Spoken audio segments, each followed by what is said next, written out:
My name is Nora. I am 20 years old. I lived in a small European city. The city was old, but it was also young. The streets were narrow, and the air was full of noise from cars and people.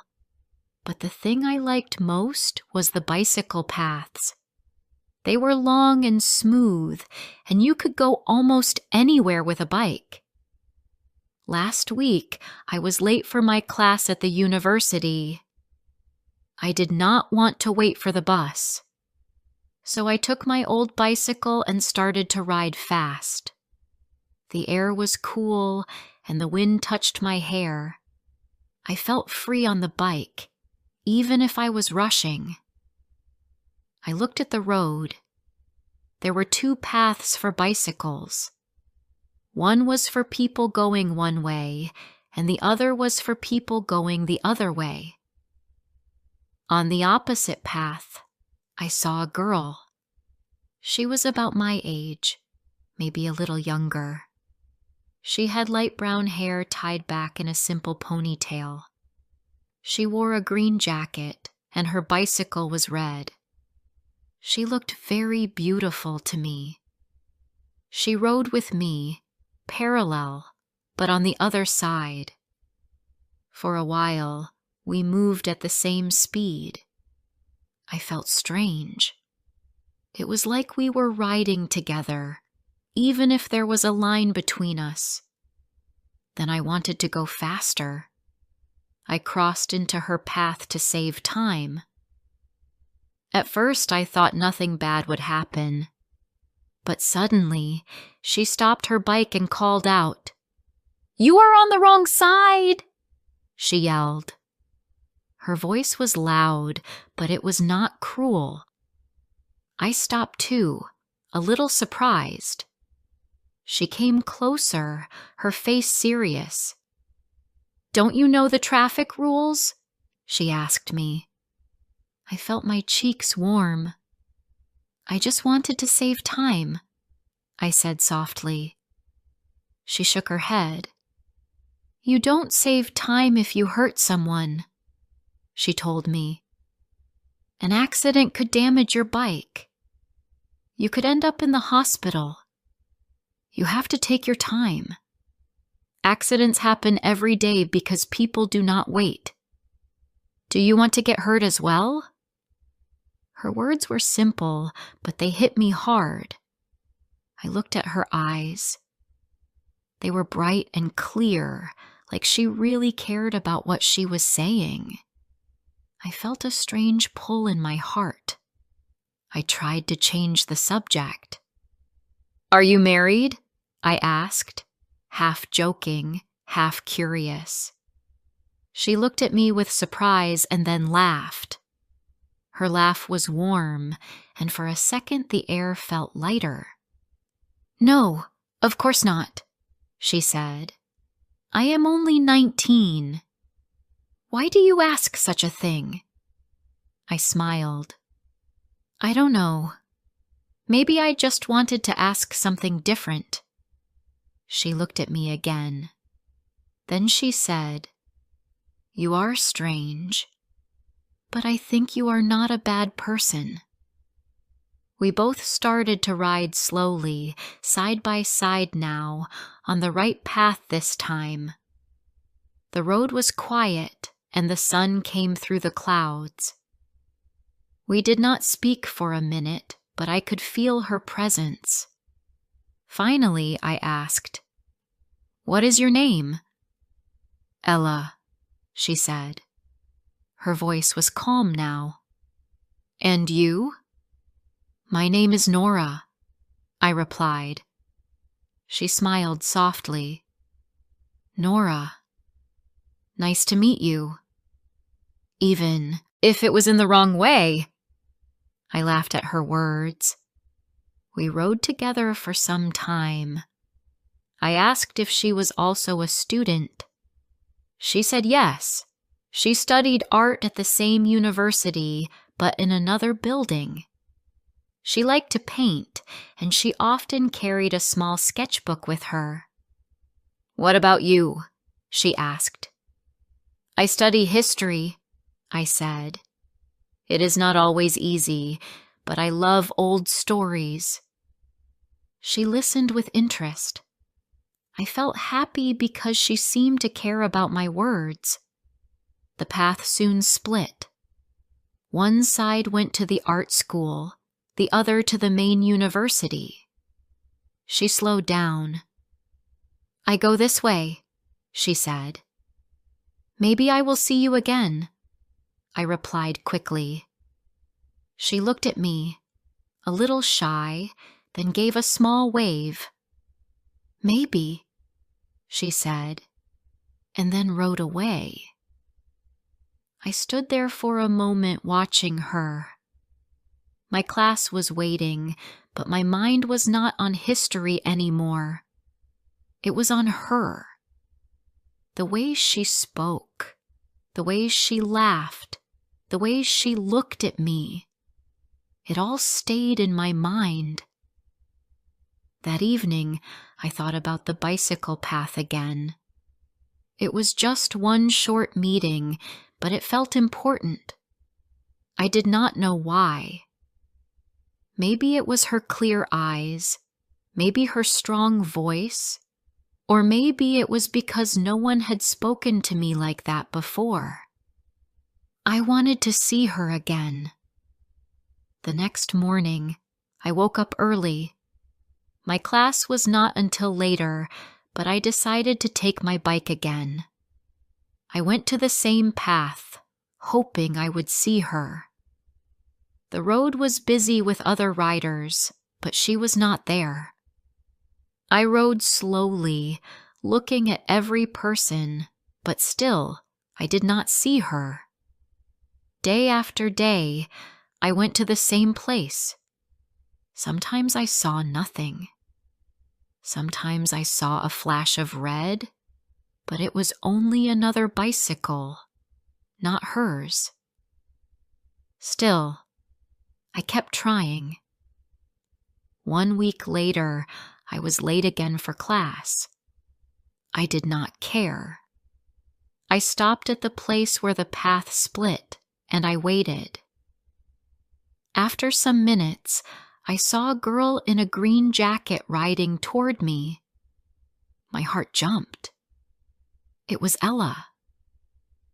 I waved my hand, and she noticed me.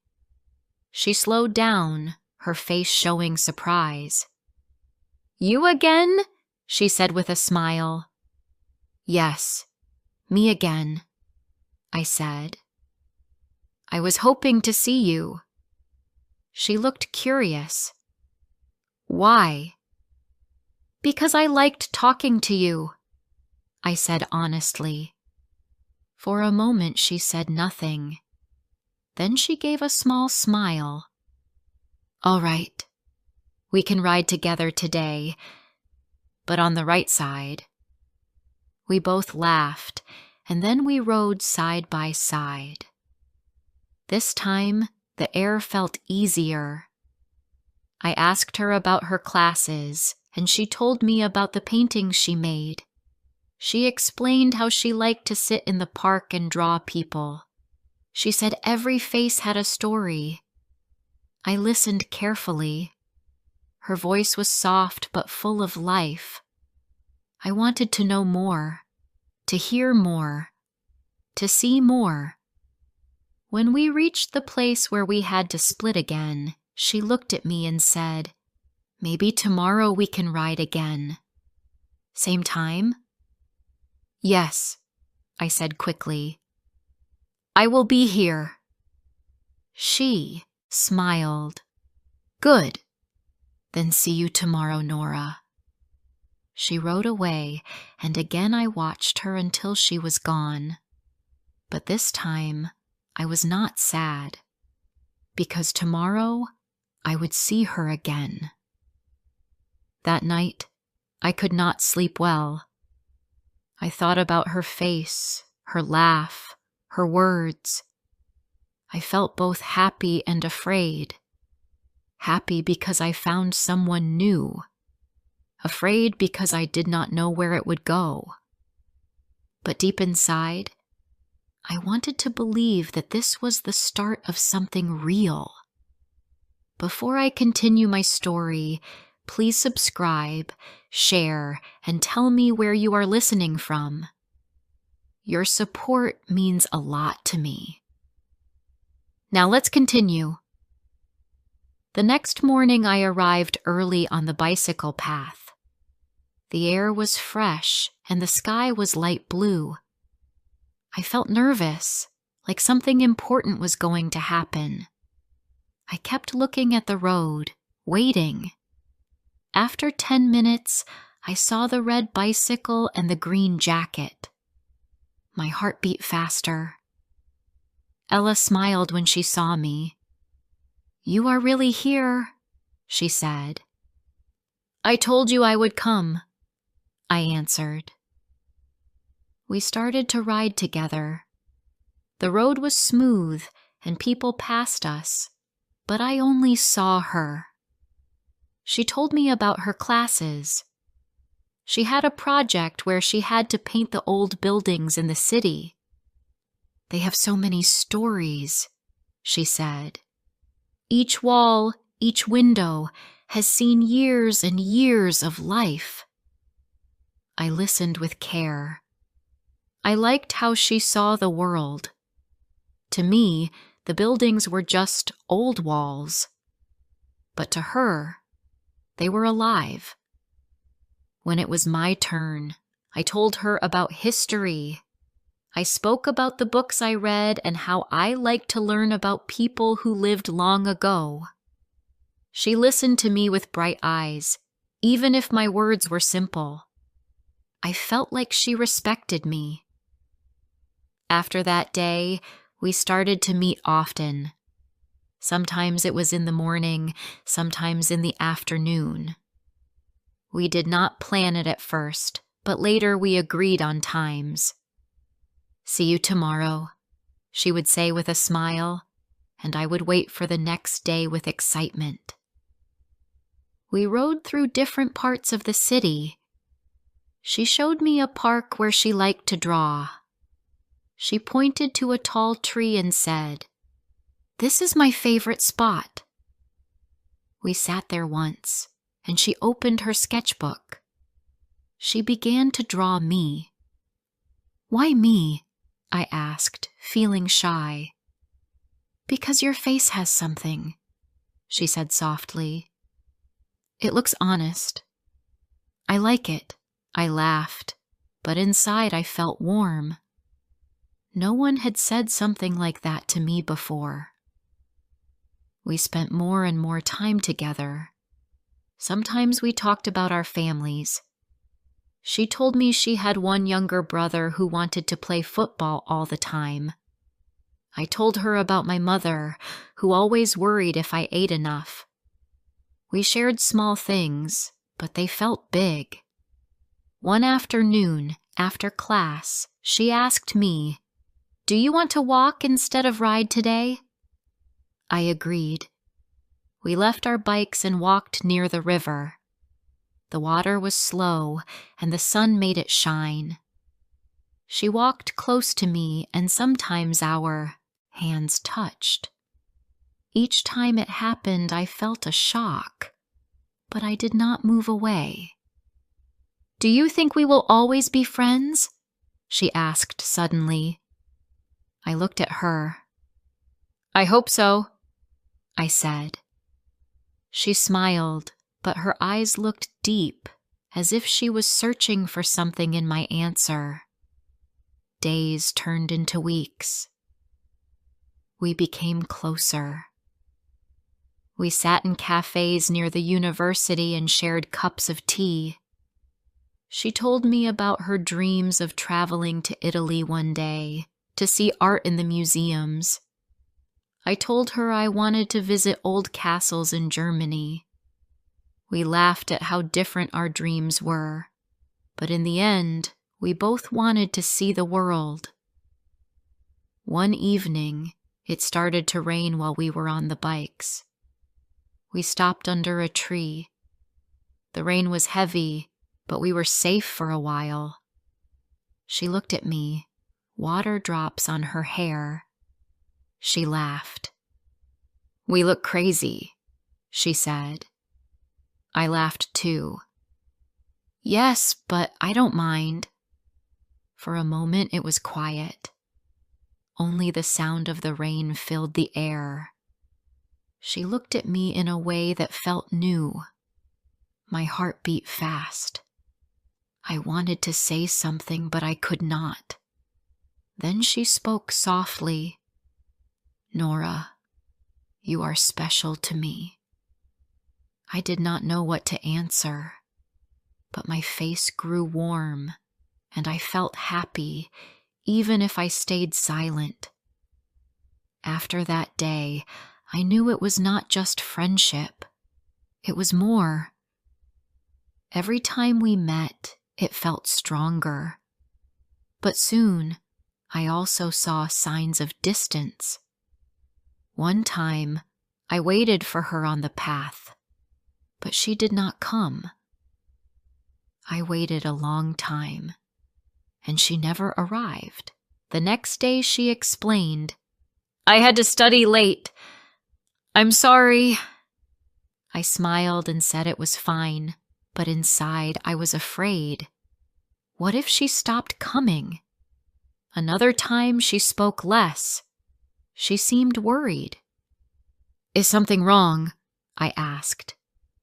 She shook her head. "No, just tired."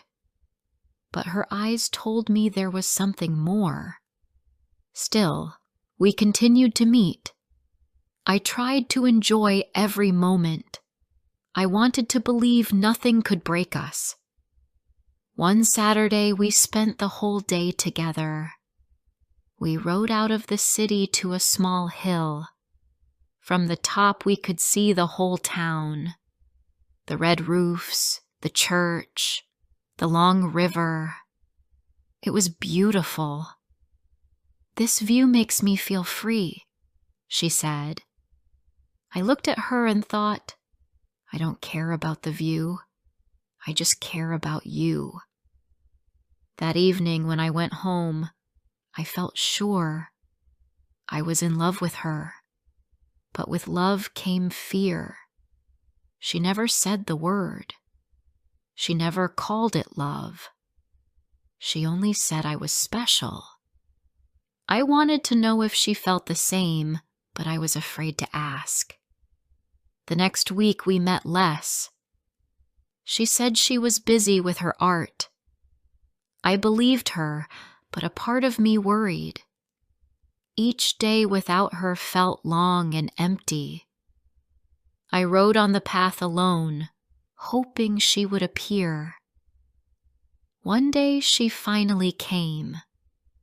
Her face looked tired, but she smiled when she saw me. "I missed you," I said without thinking. She looked at me for a long second. Then she whispered, "I missed you, too." We rode slowly that day. We did not speak much, but the silence felt full. I wanted to reach for her hand, but I did not. When we reached the place where the paths split, she stopped. "Nora," she said softly, "I need to tell you something, but not today. Another time." My heart sank, but I smiled and said, "All right." She gave me a small look, like she wanted to say more. Then she rode away. That night I could not sleep. Her words stayed in my mind. What does she want to tell me? I asked myself again and again. The days after that felt heavy. I still saw her, but less often. She was quiet, and sometimes her smile did not reach her eyes. I wanted to ask, but I was afraid of the answer. I knew something was coming. I just did not know what. The next week, I waited on the bicycle path again.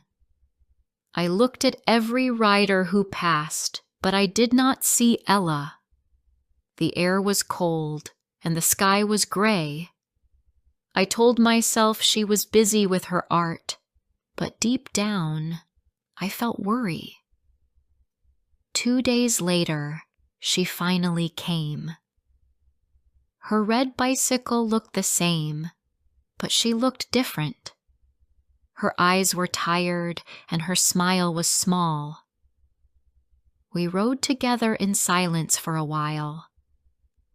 I wanted to ask about the things she wanted to tell me, but my mouth stayed closed.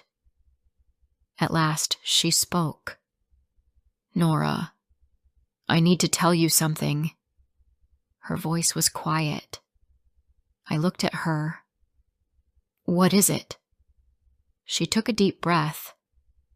"My family is moving. My father got a new job in another city. We will leave at the end of this month." Her words cut into me. I did not know what to say. "Another city?" I asked. "Yes," she said. "It is far.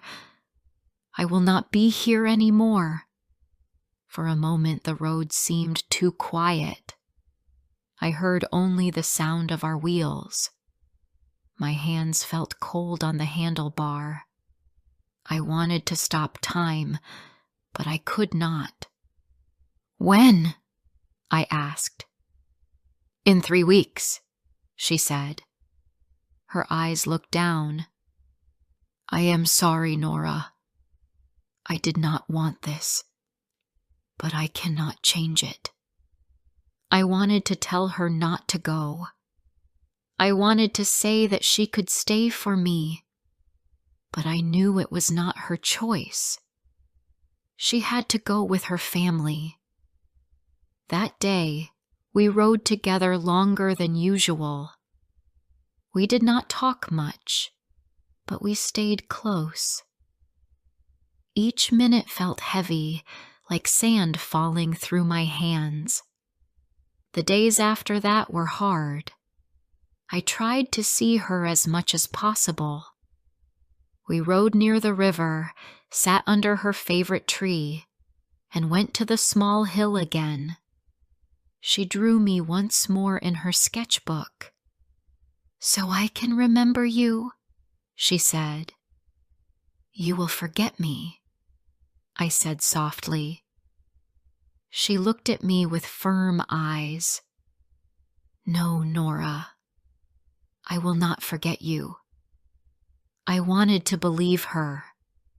On her last week in the city, she called me one evening. "Do you want to come with me tomorrow? One last ride?" "Yes," I said quickly. "Of course." The next day, we met early. The sun was low, and the streets were still quiet. We rode far, out of the city, through fields and small roads. The world felt wide, but at the same time, it felt like it was only us. We stopped near a lake. The water was still, and the sky reflected on it. We sat on the grass, our bikes beside us. "I don't know what to say," I whispered. She looked at the water. "You don't have to say anything. Just be here with me." We sat in silence. I wanted to hold her hand, but again I was afraid. I did not know if she felt the same way. I did not want to scare her. Finally, she turned to me. Her eyes were soft. "You are important to me, Nora. You will always be part of my story." Tears came to my eyes. I tried to smile, but it broke. "And you are part of mine," I said. The next day, she left the city. I did not go to her house. I did not say goodbye.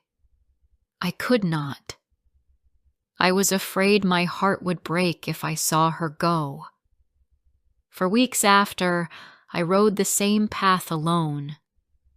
I looked at the place where we first met, where she yelled at me for being on the wrong side. I smiled sometimes, remembering her laugh, but other times my chest felt heavy. Time passed. Months went by. I still thought of her often.